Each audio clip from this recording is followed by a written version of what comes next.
क्या बात है, बहुत अच्छा। रोजगार देव की करब डरामा, कुरसिया तारा बाप के नह। रोजगार देव की करब डरामा, कुरसिया तोरा बाप के नह। एकदम सही गाई है नेहा सिंह राठौर। काहे कि बेरोजगार लोग तो एकदम तड़प रहा है, कोई रोजगार नहीं है। रोजगार के हवा दे दे के सब लोग के बेरोजगार कर दिए।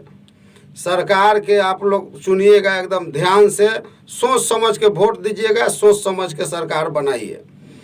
और गाना आप लोग बहुत पहले सुने थे, तारी वाली चालू कर जनरेटर। तो अब की के होली में नया गाना एगो आया है, अब की होली में भरपेट लात खाएंगे। तो आप लोग सुनिएगा, सकल बलमुआ ऑफिशियल चैनल पर है, होली में भरपेट लात खाएंगे। ई चैनल देख रहल बानी संतोष निदर्दी फैन, इहो चैनल के सब्सक्राइब करी और एकदम ऐसी मजा लेते रहें। जय हो।